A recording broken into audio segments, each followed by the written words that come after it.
welcome. Can you hear me okay?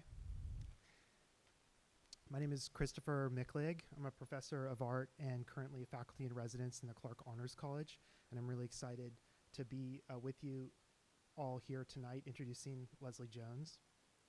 Leslie Jones was curator of prints and drawings at the Los Angeles County Museum of Art from 2005 to 2023, where she organized numerous exhibitions, including Coded, Art Enters the Computer Age from 1952 to 1982, which she'll be discussing and sharing with us today. Ed Moses, Drawings from the 1960s and 70s, and Drawing in LA, the 1960s and 70s, Drawing Surrealism in 2012, and John Baldessari, Pure Beauty, 2010. Jones writes regularly on the subject of modern and contemporary drawing and prints. Recent publications include Mark's Slowed Down, the intaglio prints of Julie Moretu, and Alan Ruppersberg Drawing, Christopher Bergen, 2014. Jones previously worked at the Museum of Modern Art and the Guggenheim Museum in New York. She participated in the Whitney Museum's Independent Study Program from 1993 to 1994 and received her PhD from New York University's Institute of Fine Arts in 2003 with a dissertation on the ink drawings of my favorite poet, Henri Michaud, tent posts being my favorite collection. I was recently reading an essay by Herbert Marcuse in an essay by the name of Art as a Form of Reality, which appeared in a collection that was published by the Guggenheim Museum in a book called On the Future of Art from 1969. This book was published in response to a growing sense of urgency around critical issues pertaining to the role of art within society in light of technological advancements.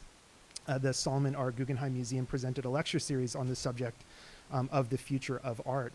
In this published collection, also there's an essay titled The Aesthetics of Intelligent Systems by J.W. Burnham, a thinker who is referred to at multiple points in Jones's publication that accompanies the exhibition Coded, Art Enters the Computer Age.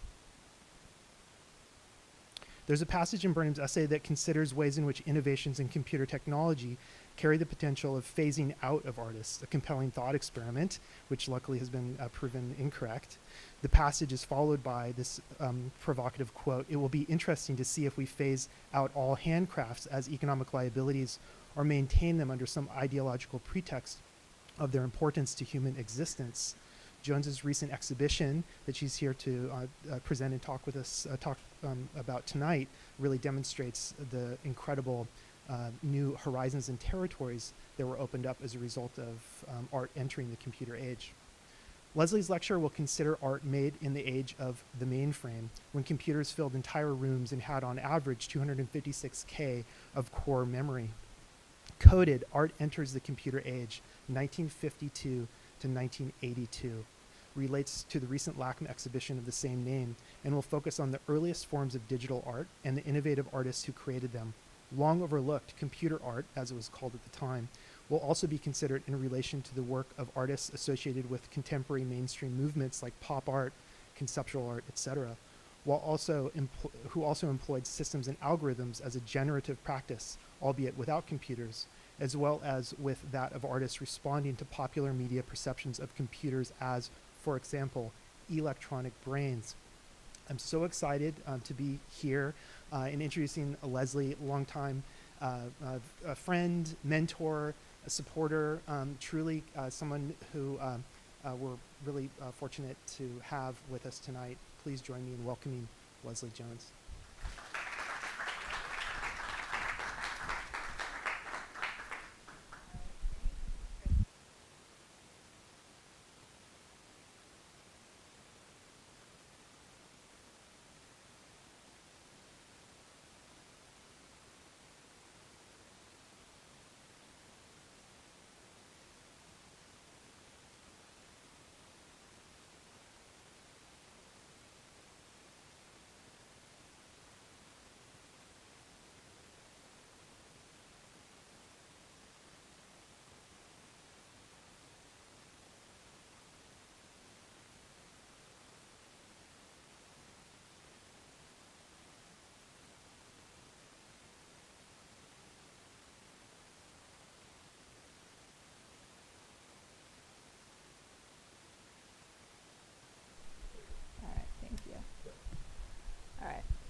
think I was talking about my daughter, who I'm not going to embarrass by pointing her out in the audience, but she's the one who's going to be cringing throughout. And finally, I am so happy to be here and to meet all of you. It's really an honor, like I said, to be at the University of Oregon. So thanks for being here this afternoon. So as Christopher said, I was invited here today to talk about a recent exhibition I organized at the Los Angeles County Museum of Art, where I was the curator of prints and drawings for 18 years. It was titled Coded, Art Enters the Computer Age, 1952 to 1982. And it was the first exhibition to explore art made in relation to the growing use of and awareness about computer technology in the age of the mainframe, when, as Christopher already told you, computers filled entire rooms and had on average 256K of core memory. Now, just to put that in perspective, we all walk around with computers in our pockets these days that have at least 32 gigs, right? And for those of you who don't know, I had to look this up myself. A gig is more than 1 million kilobytes. That's just to give you some perspective on how far we've come. All right, I just need to click out of this. There we go. Okay. So there she is, the mainframe computer. This is IBM's System 360, which was the predominant mainframe of the time. And just, I mean, I'm not a tech specialist, so I can't really tell you what all these parts do. But just so you see, these is basically the memory here in the foreground. You have tape, magnetic tape storage on tape reels in the back.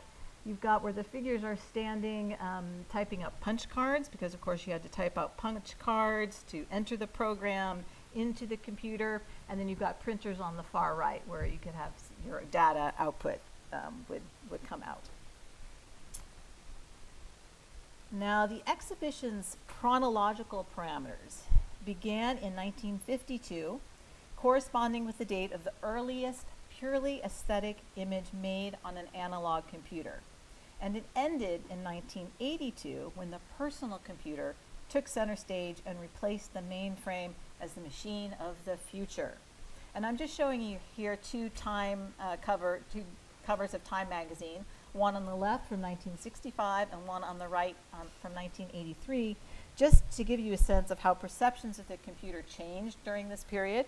So on the left, of course, you have this giant electronic brain consuming punch cards, and then in the bottom portion of the image you have the humans poring over the data that's coming out of the computer. And in a very sexist fashion of the time, you have the woman serving up the punch cards to the electronic brain. Then on the right, from the January 1983 cover of Time, you have the computer presented as basically a household appliance, right? And as it says on the cover, the computer moves in. So it becomes, this is the point where it becomes more of our daily lives. Now, during this period before PCs, computers were primarily the domain of the military, the government, large corporations, and research institutions. As you probably know, computers were first used during World War II for decoding and to calculate the trajectories of bombs. The government used them for the census and Social Security, and by the mid-1960s, they were in use at most large corporations and major universities. Needless to say, it was very hard for the average person to get access to a computer, let alone artists. Now, when artists did get access to them, it was usually because they were associated with the university, but they could only access them in the middle of the night, right?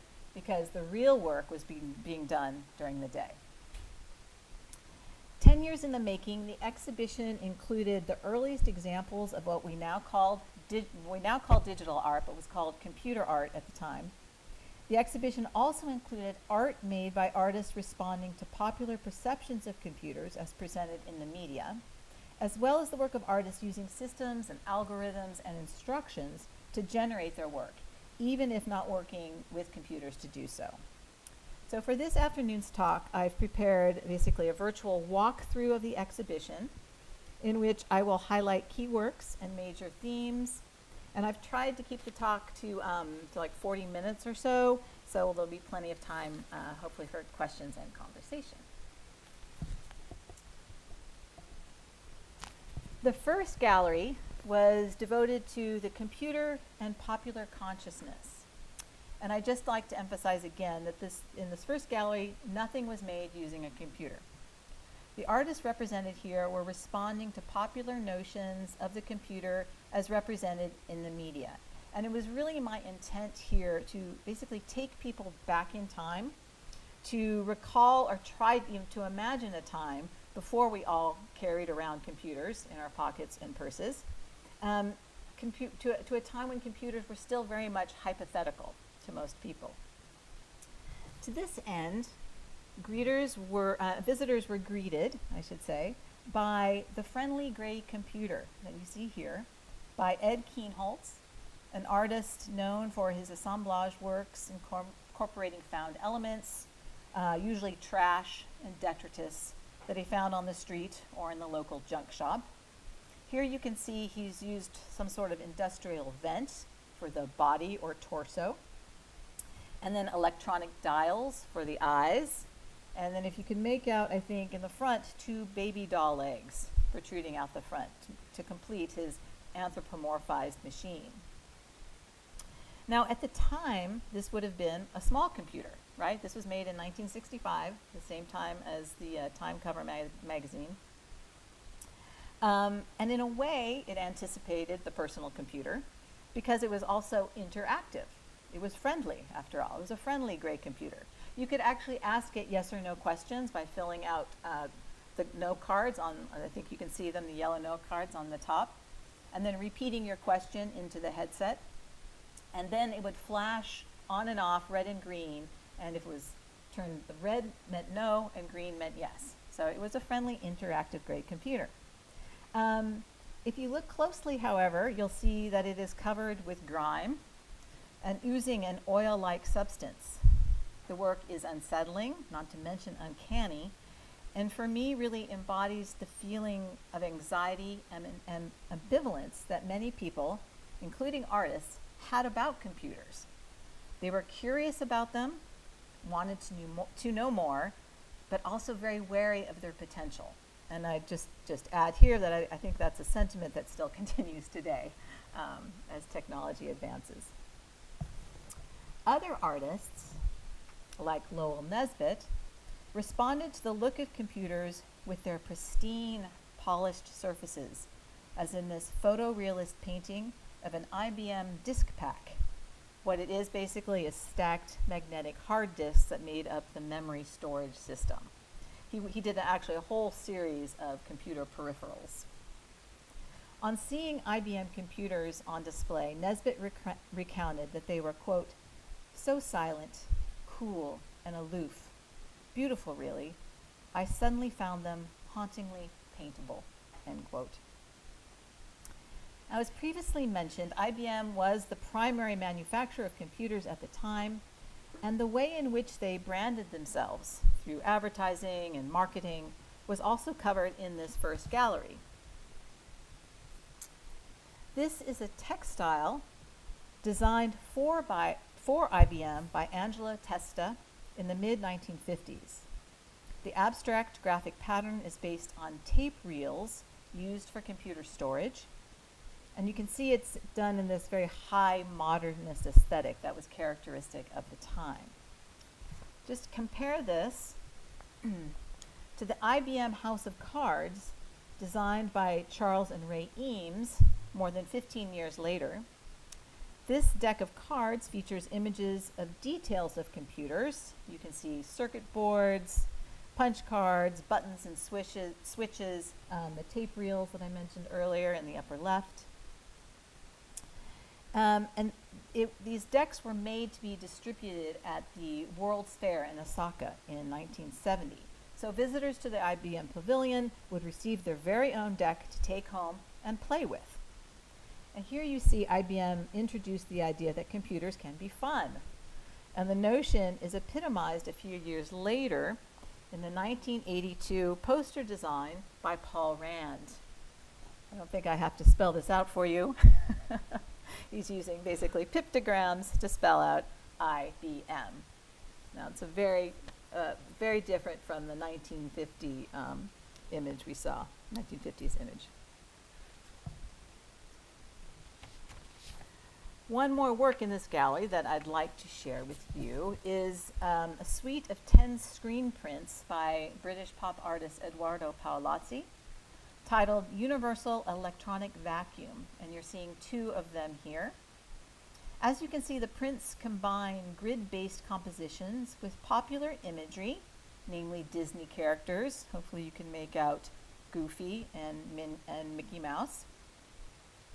And these works really, to me anyway, anticipate a digital aesthetic. There are also direct references to electronics with the inclusion of circuit board imagery. You can actually see that in the upper left of the image on the left. And the title itself, which may refer to early analog computers that were actually vacuum powered.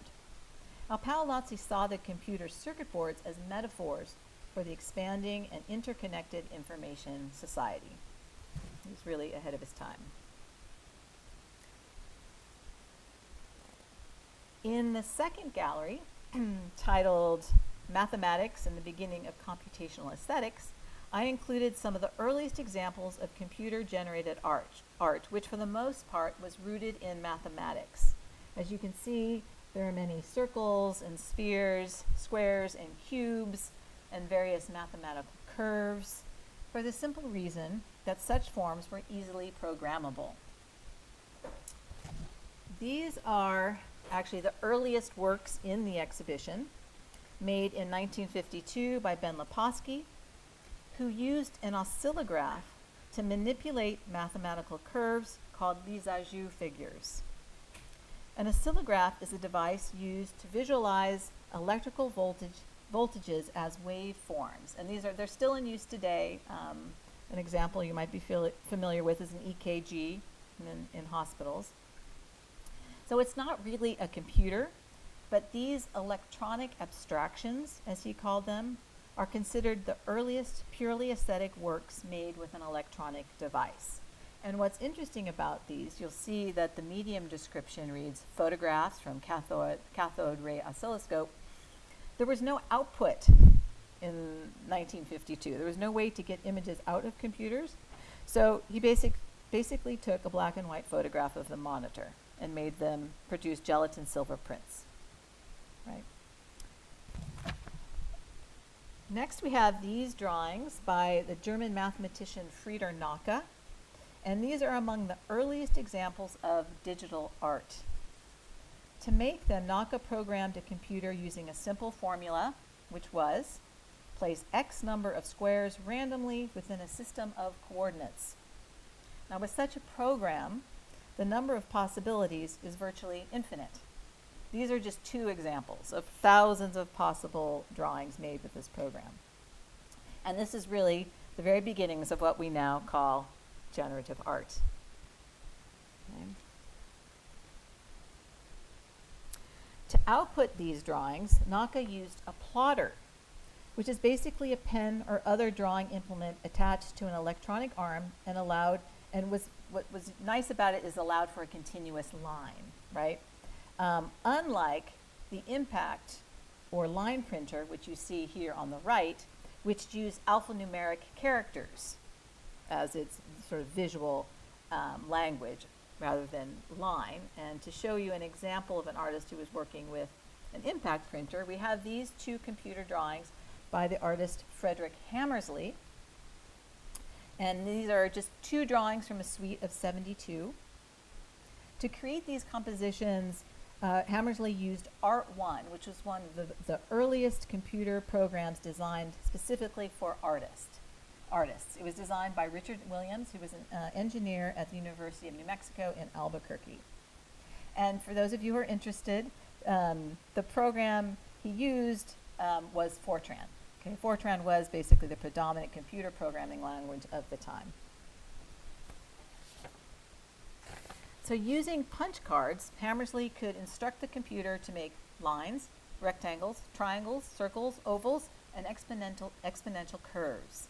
And additionally, he could program the computer to double strike, which means that the characters could be printed on top of one another. And that's how he was able to create sort of those denser areas, by printing two characters on top of one another. Basically a form of shading, right? Now, also on view in this gallery was the work of mainstream artists who, while not using a computer, created works using mathematics or systems that demonstrate obvious formal similarities with early digital works. One example is this iconic work of Op Art by Bridget Riley, who employed a sine curve as the repeating motif in this painting titled Polarity. As you can see, it creates a visually vibrating image that also resonates with the electronic associations of the title. Now, one of my aims, as I mentioned earlier, with this exhibition was not only to bring to light early digital art, but to contextualize it with more well-known artists and art movements at the time, such as op art, minimal art, and conceptual art, all of which employed systems and algorithms and instructions to a certain degree. And to further that point, in the third gallery, I brought together the work of Solowit and Manfred Mohr. Here in this slide, you can see the work of Solowit sort of is in the foreground on the large pedestal, and behind that you have drawings by Manfred Mohr and also his film called Cubic Limit. Now, I'm sure many of you are familiar with the work of Solowit, known for his conceptual art practice, epitomized in the quote, "The idea becomes the machine that makes the art." Now, in many cases, Lewitt's ideas were algorithms, as in the work you see here, titled Incomplete Open Cubes. In simple terms, an algorithm is defined as a list of instructions used to carry out a task or solve a problem. A recipe is an algorithm. This is how it helped me understand it. A computer program is also an algorithm. And this work represents the following algorithm. Generate all variations of a cube having 3 to 11 sides. Now you can see here in the very foreground, those are the open cubes with 3 sides. And in the next row, you have open cubes with 4 sides, 5 sides, and so on, until in the very far row are open cubes with 11 sides. Now, at the time, algorithms or instructions offered a mode by which artists working with or without computers could depersonalize the process while also exploring unanticipated artistic realms. Now, the German artist and musician, Manfred Mohr, was also working with cubes and algorithms at this time. The major distinction being that he did use a computer and programmed his own algorithm to create drawings and a film titled Cubic Limit. Mohr's algorithm was a bit more expansive. It was, quote, generate all possible combinations of line that describe a cube. He also expanded into hypercubes in the 4th, 5th, and 6th dimensions, a task that could only be done with the calculating power of a computer. Now, again, my intention of bringing like Solowit together with Manfred Mohr is not necessarily to say that Manfred Mohr is a better artist or equal to Solowit, but just to contextualize everything that was going on in early digital art. Well, what's going on in mainstream art, just to further the conversation.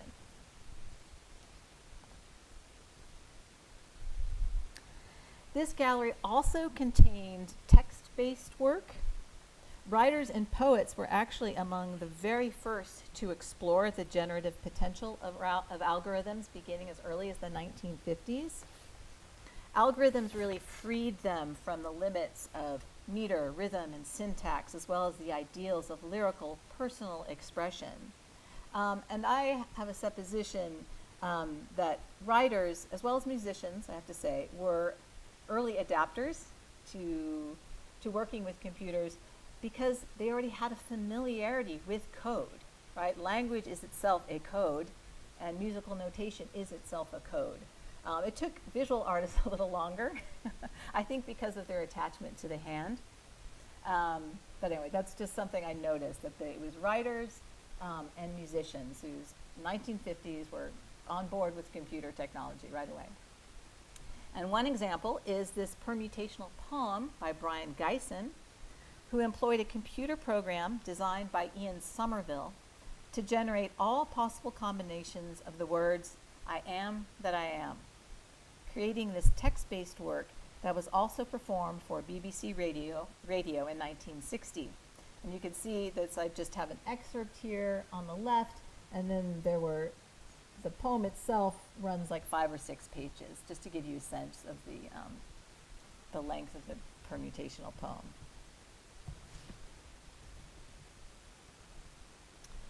Next, I'm showing you the work of Aaron Marcus, who would go on to be an innovator in user interface design, but in his early years made what he called computer-assisted poem drawings, like this one called Evolving Gravity. As you can see, the composition conforms to the structure of the written page in rows of lines, but he uses typographic symbols rather than letters to create a sort of visual code. And I'd like to call your attention to the medium for a minute. This work is a screen print, not a plotter or impact printer drawing like we've already seen. The process to make this image involved microfilm, which was the third major output method of the time. Marcus thus enlarged the microfilmed image and then transferred it to a silk screen. And screen printing also allowed for the addition of color. But you have to remember, color printers weren't around, and even plotters were very limited in the amount of color that you could use. The fourth gallery was titled Encoding Art and included computer-generated works by artists coming to terms with art of the past and to conventional notions of art.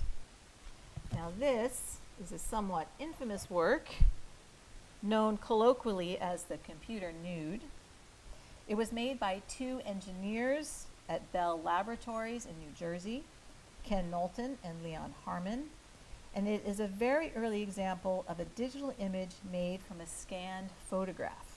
If you look closely, however, you don't see pixels, but rather a sort of mosaic grid based on mathematical symbols, as well as symbols related to electrical circuit diagrams representing transistors, wires, and diodes. And I've included detail here in the lower right, in the circle. That's a detail. So again, not pixels, but these other electrical diagrams and mathematical symbols. So, is this art? I'm actually still grappling with this myself. It seems to me that there was a clear intention to refer to the tradition of the nude in art, and the odalisque in particular. But it was made by engineers, not trained artists. And indeed, much early computer art was actually made by scientists, since they were the ones who had access to computers, right? So while this image was certainly technologically advanced, the imagery itself may seem a bit old-fashioned. In any case, it is a part of the history of the medium's evolution, so I thought it was important to include. In addition, Ken Knowlton, some of you may know, did work, collaborated with a lot of artists, Stan Vanderbeek among them. Actually, the installation shot that here is in the lower middle, it shows a still from a film he did with Stan Vanderbeek called Poem Field. He also worked with Namjoon Paik. So I also felt that Ken Knowlton, although an engineer, was important to kind of bring into this story.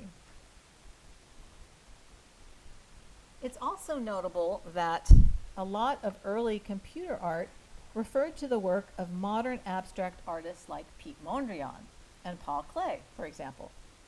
The reason for this may be largely practical.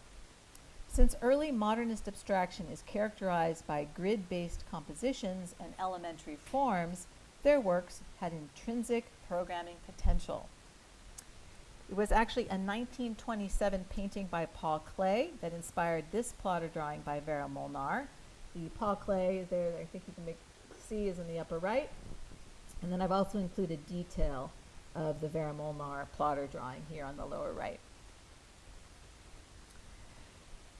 To make this drawing, she programmed the computer to, quote, place parallel lines within a square grid and vary the alignment, horizontal, vertical, diagonal, and the weight of lines as well as their closeness, end quote. With this algorithm, numerous variations could be produced, allowing the artist to, in her words, bring to light and to realize images which only pre-existed in a vague, uncertain way in my imagination. For Molnar and for other artists like Manfred Moore, who we've looked at, the computer was really a tool that allowed them to go beyond what they were physically capable of doing, right? To go into realms that they couldn't imagine on their own.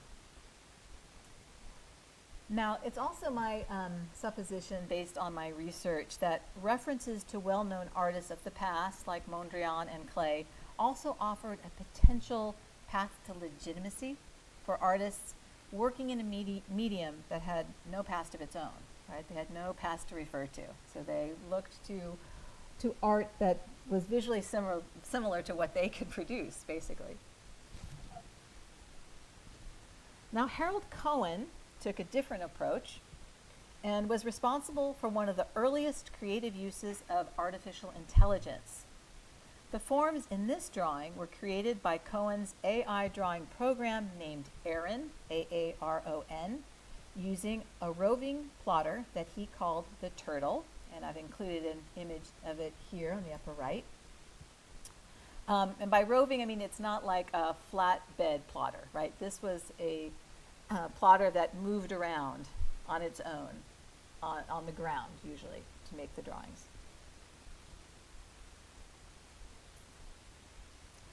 Inspired by indigenous petroglyphs of the eastern California desert, Cohen became interested in the origins of art and image making, and especially in understanding the human process of cognition, that is, the moment when marks take on form and meaning.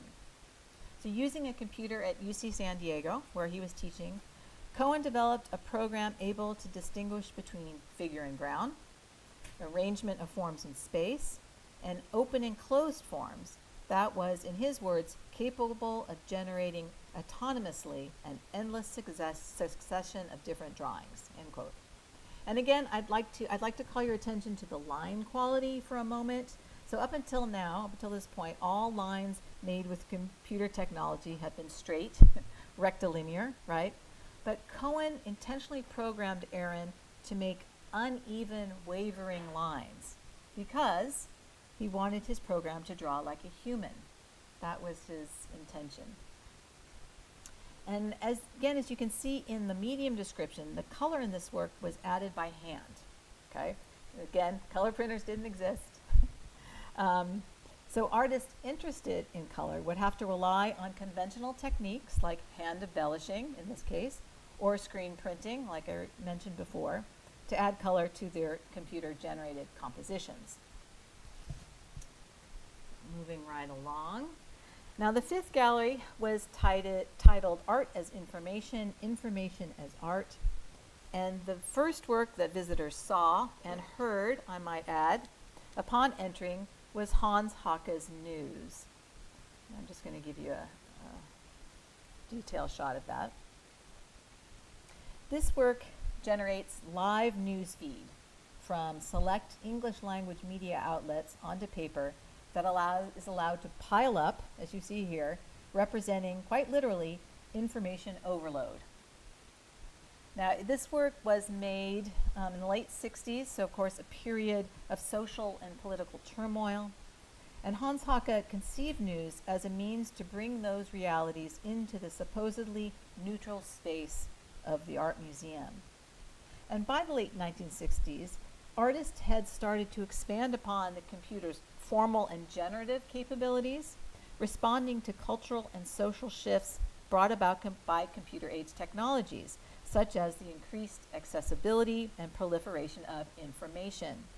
Information or data itself becomes itself a medium, collected by artists to address social and political issues, as well as issues specific to art and the art world. I'm going to show you another work in this gallery. This is another artist who used information as the basis of her art. This is a work by Sonia Rappaport. On the left, you see a single page from a 15-foot scroll drawing on sprocketed computer paper, which you can see the full extent of it here, a very tiny scale on the right. Titled Anasazi Series, this work was a collaboration with a professor of anthropology at UC Berkeley who was studying the patterns found on Anasazi pottery, which was, of course, ancestral Pueblo peoples in the southwestern United States. Her printed data provided the support for Rappaport's colored pencil drawings that were an aesthetic response to the scientific findings. And what I find so interesting about this work is how it addresses the different ways that information can be conveyed, right? It can be conveyed numerically, graphically, or pictorially as images. Now, other artists in this gallery continued to use code and algorithms to explore conventional art subjects like landscape, but did so in computer age terms. On the left is a work comprised of collaged computer punch cards. Maybe hard to see, but it's made from collaged from old punch cards. It's by Colette Bangert, and it is clearly, I think, a landscape, which is inspired by the Kansas plains, where she has lived for decades. And on the right is a plotter drawing made by Colette with her husband, Jeff Bangert, who wrote the program. They began to collaborate in the late 1960s. And this is from their Grass series that recreated the stark simplicity of the Kansas plains using code to randomly vary the density and direction of the lines. And again, creating numerous versions. There are hundreds of these. Now next we have this work by Joan Truckenbrod, who maybe is an artist you're familiar with. I see Christopher's nodding his head. She's now based in Corvallis, but taught at the School of the Art Institute of Chicago for many years in the Art and Technology program. So I included this work by Joan called Electronic Patchwork. And this piece also relates to nature, believe it or not. It is composed of patterns derived from algorithms for natural phenomenon, such as wind currents or light waves reflecting off irregular surfaces. So to make these, Joan was actually working on a personal computer, one of the early versions of the Apple IIe, for anybody who's familiar with the technology. And she had these images, but to get them onto the fabric, it was a very convoluted process, but I think it's interesting to explain because it really shows the lengths to which artists went.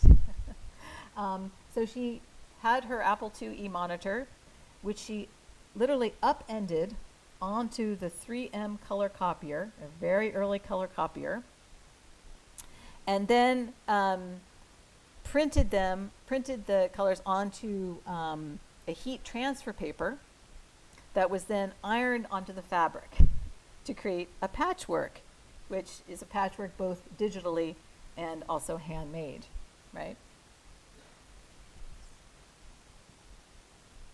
Now, the final gallery of Coded was devoted to the computer and politics. The emergence of the computer as a creative tool corresponded with a period of increased social and political awareness and activism related to civil rights, anti-Vietnam War sentiment, and women's liberation. During this period, there was also widespread ambivalence about computers because of their association with the military and with corporations. Nonetheless, many artists employed the new technology to express their political positions. Foremost among them was Charles Surrey. He was a professor at Ohio State for many years. This is his work called Random War. And to make this piece, he used a simple computer graphics program to draw 400 figures of soldiers, which I think you can see are based on those little green toy soldiers, right? He then coded them red and black to represent different sides of on the battlefield. And then he used a pseudo-random number generator to distribute them randomly across the battlefield, right? Suggesting the chaotic and nonsensical nature of war. What happens when you use randomness, of course, is you have instances, and this is a detail I should mention here in the bottom right, you have instances of friendly fire, right? Soldiers on the same side shooting each other, and also this idea of bodies piling up on the battlefield.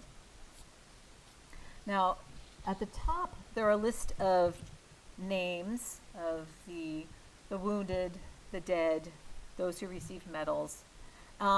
They were not names of actual soldiers. This was not meant to be a memorial, but they were actually the names of people on Ohio State faculty, public figures like Ronald Reagan, artists like Roy Lichtenstein.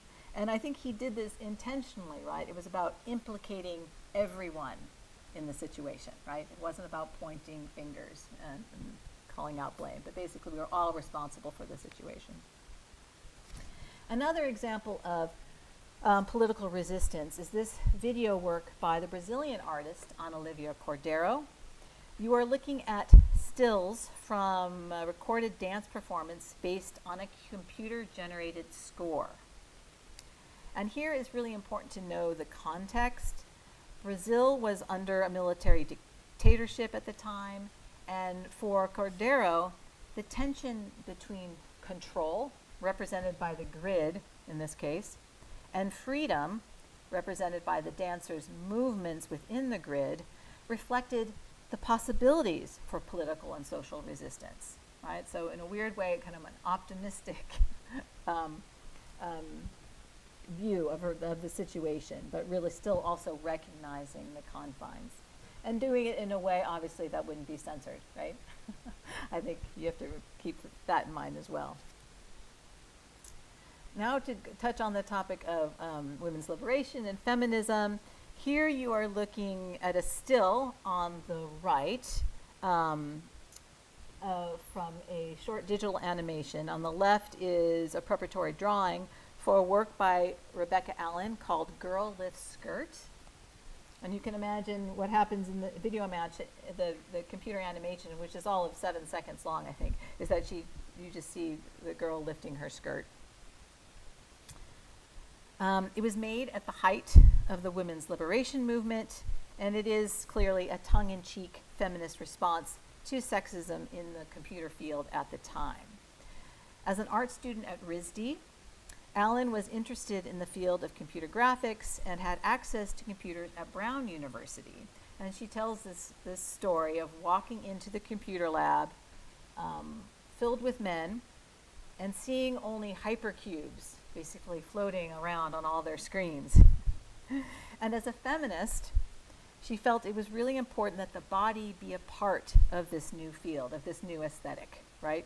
So to get their attention, she came up with this work, Girl Lifts Skirt. Now finally, the last work in the exhibition was a wall drawing by the British artist Stephen Willits. This is an installation shot. And I'm actually going to show you the original drawing for it because I think it allows you to see the details a little better. It's called Homeostat Drawing Number 1. And in essence, it's a visual diagram that embodies the artist's notion of what a harmonious society could look like. And I'll explain. Homeostasis is the process by which systems, biological and mechanical, maintain equilibrium for optimal operation or survival. And a classic example is a thermostat, right? A thermostat regulates the temperature in a room. The human body is also an example of homeostasis in that it's constantly regulating itself. So this diagram, what you see here, you've got, these are all hand-drawn squares, right? So they're all unique in their way. You also see the arrows that connect them. So it's about basically exchange of information. And for Willits, it diagrams a model of society based on interconnectedness and communication, right? Rather than the traditional hierarchical systems that we know so well. And this concept was really central to cybernetic theory. And I'm not going to go into cybernetic theory at like 4:30 on in the afternoon. But just to point out that it was something that was central to a lot of what artists were thinking about at the time. And I felt that this drawing was also just beautiful, and a nice way to end the exhibition, and kind of on an upbeat note, or a hopeful note, let's say. And then finally, this last slide that I've included here was basically just to remind me, to tell you, that the show was interdisciplinary in scope, right? It wasn't just visual art. I focused on that just for ease of presentation. But there were also films, and throughout the exhibition, we had a film program as well. I mentioned the dance performance. There was text-based work, which I did refer to, and music. Music, again, I mentioned that musicians were among the first to use computer technology. And I included this wonderful poster from a performance called Harpsichord by John Cage and Laharon Hiller that happened in the late 1960s at the University of Illinois, which involved taking harpsichord compositions by classical musicians like Mozart and Bach, you see pictured in the poster, and then running through a computer program, creating music, question mark. I will be honest, a lot of the early computer music is sort of unlistenable. Interesting, but unlistenable. And if you want to hear more, if you go to LACMA's website, I've included the link here to go. If you went to the exhibition page, there's a link to a playlist that was curated by a DJ at Dub Lab that gives you a full survey of music from the late 1950s all the way up until Kraftwerk in the early 1980s. All right, I'm going to end it there so we can have some time for questions, conversation. Is anybody out there? I could play some Kraftwerk if you like instead. Yeah, that's good. I'm curious, so this ended 85? 82. Oh, 82, okay. How would you connect the Neo Geo people in Yeah. the 80s they're working with? Interesting. Yeah, well, that's sort of mid-80s, right? Well, I mean, you could relate it, I think, formally, right? You're thinking about Peter Halley. Yeah, right. This kind of circuitry diagram, interconnectedness. Yeah. I haven't thought about that, actually, but that could be the next chapter.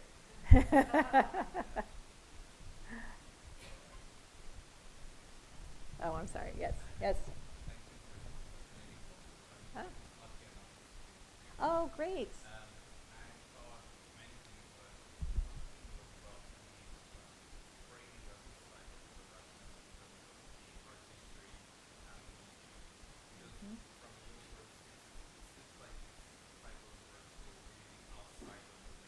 Yes, yeah.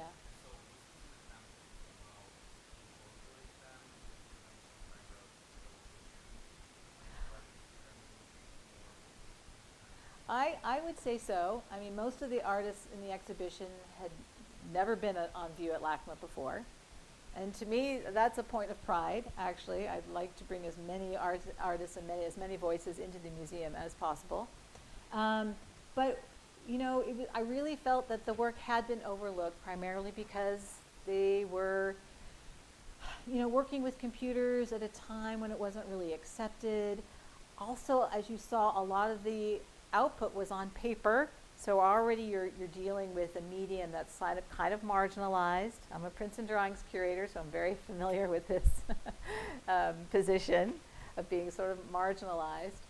And then also, to be honest with you, I think the waters were a little muddied because there was a lot of mediocre work by the scientists that kind of, like I said, muddied the waters a little bit. So it's just taken 50 years for the work by the really interesting artists that I think I featured in the show, like Vera Molnar, Manfred Moore, Frieder Naka, to sort of rise and get the attention that they deserve. But you're right, I did want it to both bring these attention to these artists, but also to look at art of the period, the mainstream art movement, which I saw so many parallels conceptually, to look at it in a slightly different way, to look at Sol LeWitt and Donald Judd in terms of computer functionality, right, as opposed to just in terms of, you know, whatever, the specific object or what have you, which has become the norm in art history. So hopefully I did that. Again, you know, I don't know, we'll see, right? Yes. So, first of all, lovely to see Joan. Ah. She's an affiliate researcher here on Great. campus, and we've had her out to reviews and stuff. So I don't know if you've had a chance to meet with her studio. I'm going on Saturday, Oh, okay. so yeah, looking forward to that. Yeah. I guess I was really interested in, you kind of began to answer this a little bit, but I was also thinking about that kind of space where often, like, early in the field, and then also we see a kind of resurgence of this happening with non-artists, like fractal art, also this happened, where you had kind of coming out of computer science labs, you had work that was in some ways kind of retrogressive conceptually from an art world standpoint, Right. and yet it was technically Yeah, yeah, like the computer nude, right? Yeah. awkward, interesting space. Yeah. In terms of the dialogue, and again, like, I think you articulated that boundary, and it's interesting to hear as a curator your decision making about what to include.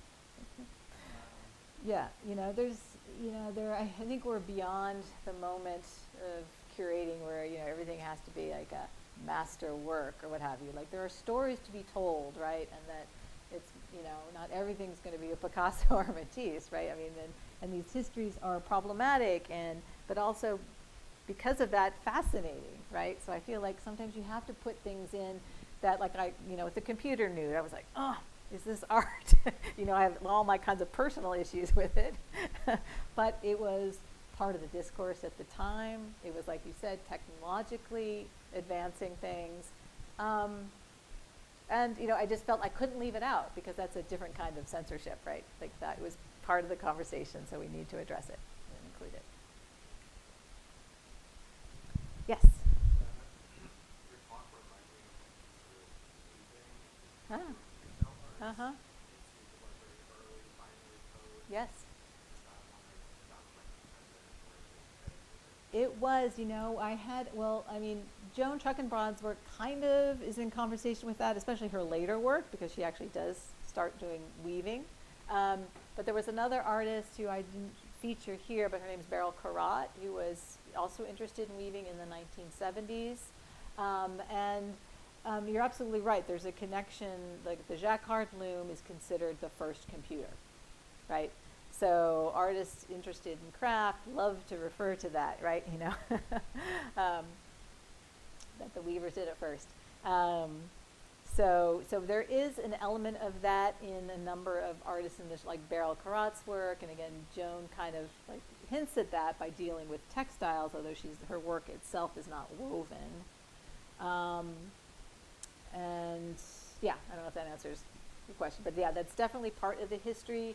There have been exhibitions recently, you know, I can't remember where, maybe,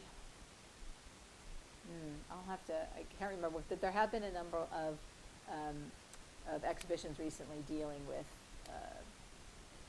the digital and weaving, if that's of particular interest to you. Yes, Christopher? Thank you so much for the talk. Yeah. I really am excited about this kind of curatorial approach to presenting a spectrum that in some ways represents or conveys a kind of development, of course, which is then kind of revolutionized through the PC, and that the exhibition actually encapsulates this period of development up until that point. Within that, I'm thinking about the difference between some of the works that, as you said, are examples of data being visualized, like visualization of data by non-artists, and then a certain moment where the capabilities of computers are understood enough, or maybe the interface is accessible in a way where that it can be actually used to generate something new rather than Right. kind of being sort of data visualization. Is there sort of a moment here? It seems like maybe there are moments where content is politicized. Is there kind of a moment within the exhibition you feel like is really poignant in terms of kind of like a hinge or sort of a tipping point where the works are not merely, or not merely, all the works are phenomenal, no longer data visualization, but instead is using, kind of reversing that and using computer technology as a tool for creating work? Right, right. To be a part of many of the pieces. Right, right. It's a good question, because throughout there are artists who are definitely using it as a tool, like Vera Molnar was very much something just that let her go beyond what she could do, just, you know, with her hands.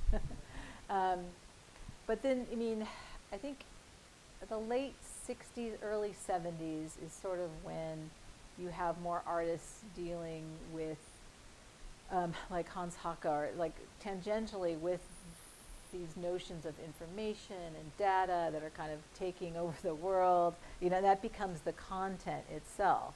You know, and they're not. He wasn't working with a computer at all, but he was dealing with those issues, very much so. I'm trying to think of others. The Latin American artists, or Agnes Dennis is another artist who's kind of dealing with larger, like, humanist issues related to systems. And well, actually, she did work with the computer a little bit. They all kind of dabbled with it. You know, there was such curiosity at the time about its potential, right? But it was very limited, right? So it really took a certain kind of artist who was really gonna go that direction, you know, go down the programming route, because you had to, or you had to collaborate. That was the only way to make these things happen, is to collaborate with an engineer or a scientist, you know, or somebody in the, you know, information systems department, you know. And a lot of these things happened on university campuses. That's something that I found really interesting and inspiring in a way, that yes, that does work. Like, you know, you have departments that you think are complete, you know, opposite sides, like physically of the campus, but that somehow they find each other and they, you know, make it happen. Like the scientists are interested in making art, and the artists who are interested in technology, they kind of found themselves, and this kind of magic happened at places like the University of New Mexico, Ohio State in particular. Yeah, I don't know about University of Oregon. I should do some research while I'm here. Any other questions? I'll be around here for a few minutes if everyone wants to come up. I also have a copy of the catalog here, in case you want to flip through it. There's much more information in there. I was lucky to have 15 contributors, because to be honest, I'm not a technologically savvy person. I'm not a media curator. I'm a prints and drawings curator. So I came to this not intending to write the prehistory of digital art. That was not at all my intent. I came to this because I found the drawings fascinating that were coming out of these plotter printers, and they were, like I said, unlike anything I'd seen before. So that's how I came to it, as a drawings curator. I just felt that these works were interesting, and that they related to art of their time, and that their story needed to be told. Anyway, so yes, a lot more information in the catalog. All right, you're welcome. I'm gonna get some chocolate done.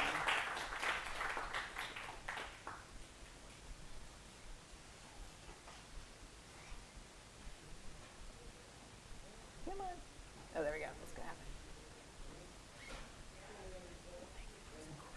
Oh, you're very sweet.